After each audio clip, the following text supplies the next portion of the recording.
I'm going to talk a little bit more about the atmospherics of the legislative election campaigns.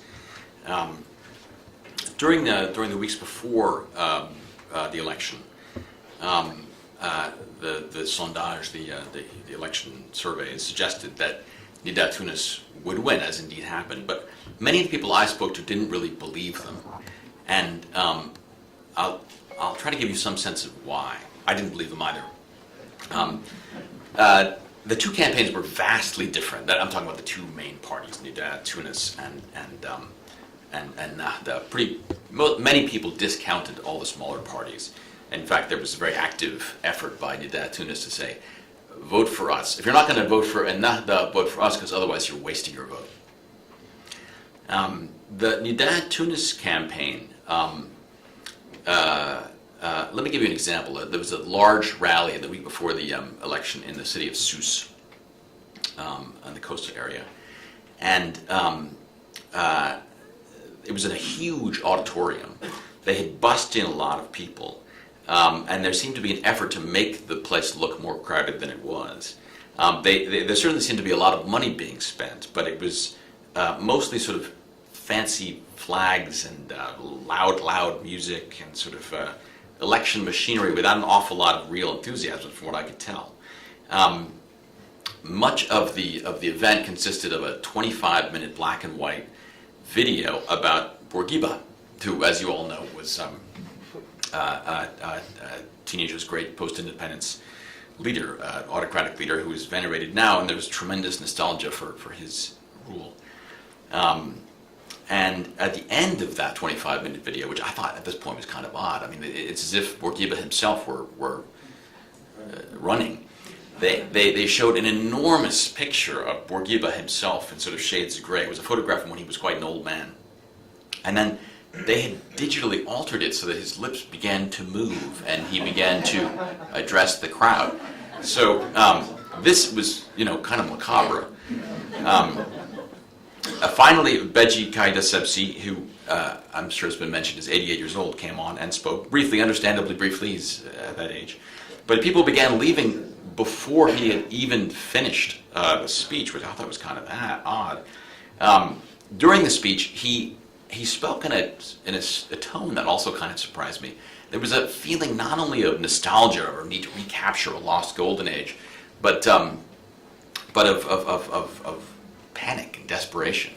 He said, if we lose, I think Marina mentioned, it's going to be Asr al-Zulumat, the Dark Ages.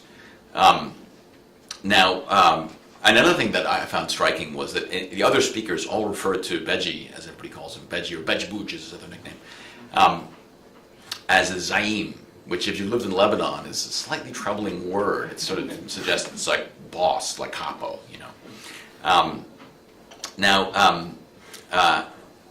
a few nights later, there was the final rally of Ennahda in Tunis. This is the night before the electoral pause. And it was, just in terms of electioneering, a thing of beauty. It was incredible. It was so well done. And there seemed to be enormous, genuine enthusiasm. There were people from all over the place, and there may have been busting, but I didn't see evidence of that. The stage was very nicely set. They had, I think they always do this. They had put two women without a hijab quite near the front. And to be fair, Nida Tunis also tries to make clear that they're good Muslims as well. It's one of the really heartening things about being in Tunisia is that everybody wants to be in the political center, which is not true of almost any other Arab country right now, as far as I can tell. It was both. Yeah, that's true. Yeah. There were speaker after speaker came on. One of the interesting things also was that they had all really gotten the memo. One of the, I guess, the major critique made of Ennahda, and the thing that made people most angry in 2013 was, they had those two great big political assassinations. A sense that even if Ennahda wasn't involved, no one seriously thinks they were involved in those, but they felt that Ennahda had not focused hard enough on the problem of counterterrorism. Well, every speaker at this rally, and in fact during the rallies preceding that, talked a lot about counterterrorism.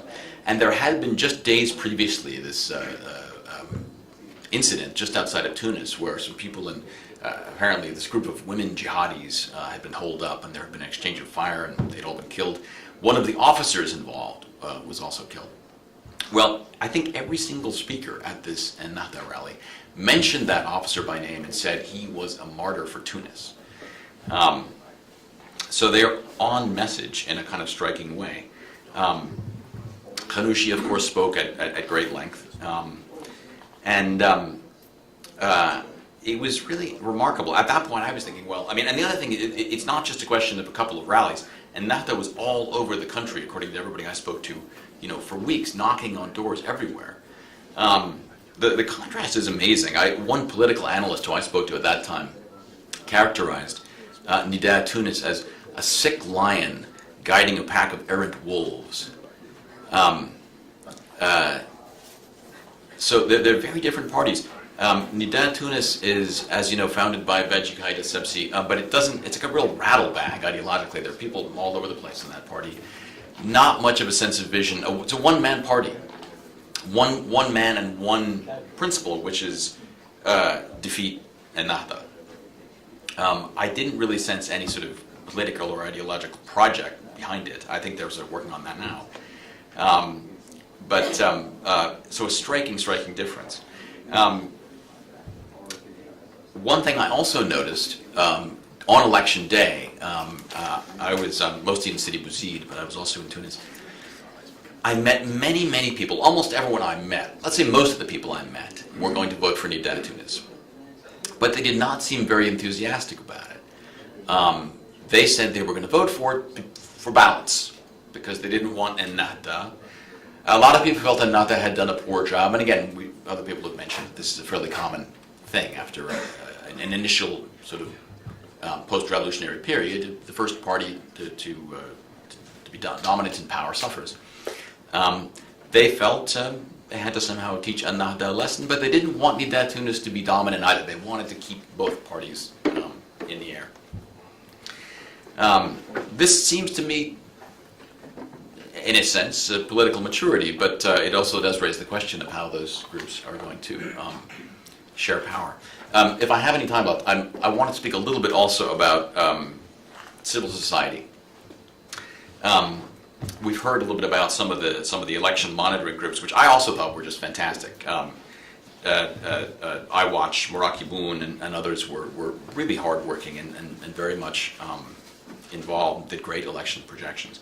But there's also a little bit, and I don't want to exaggerate, a lot of the media is still related to the RCD and some of the old regime figures, but there is a little bit of really inspiring and impressive civic journalism going on. There was a group called, sort of a blogging group called Nawat that did some very impressive stories in 2011-12, and about 6 months ago, less actually, the same people, 15 of them, started a group called Intifada, which so far is just online and just in French, although they actually, since I was there, they may have started putting up stuff in Arabic. Their plans are to have it all in Arabic and French. And they do long-form investigative civic journalism in a way that I don't think I've ever seen anywhere in the Arab world. As many of you may know, there's an awful lot of news in the Middle Eastern media. There's a lot of opinion. There isn't usually much in between. As someone who lived for years in Lebanon, where there's about 2 TV stations per person, I think, more media isn't necessarily better. But these guys have done some great stuff. They did a 2-part piece, really deep and long, about garbage collection, which, as it was mentioned, is sort of a symbolic problem and a real problem. But I mean, after the election, you suddenly start seeing these piles of garbage everywhere, and it makes people feel bad about the revolution that it appears to have coincided with this garbage everywhere. This piece looked at how the trash disposal system worked under Ben Ali in detail. Sort of how the union did it, and sort of what the various collection points were. And, the truth is that it was a system in collapse at that time as well, but because it was a police state, people were scared to strike.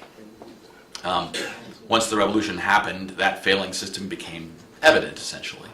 But the piece went into, as I say, enormous detail and also talked about, fixes that could be made. And when it came out, it drove the conversation for a while on mainstream Tunisian TV, radio, and television. To me, that's just, as a journalist, just wonderful and heartening news. And they've done that for a whole bunch of different subjects. And they all stay online. People can access them at any time. There's also a group called Marsad Budget that sends people during every parliamentary session to watch the debate and I think live blog it, but then also put up on their site an analysis of exactly where the government's money is going. And the people who are doing this are young people, mostly in their 20s and 30s, who were, as far as I know, part of this Facebook crowd that started the protests in 2010 and 2011. I spent a lot of time in other parts of the Arab world. Most of the people who were part of that are now in a deep state of despair and feel like they have no more connection to anything that's going on politically. Some of the people in Tunisia who were part of that initial crowd will tell you something like that. They feel, many of them will tell you, for instance, that Ennahda and Nida Tunis are two sides of the same, hidebound political establishment, that they want them both to go away. But they don't talk in the same tones of despair at all, and they're still engaged enough that a lot of them are involved in projects like this, which, again, is enormously heartening.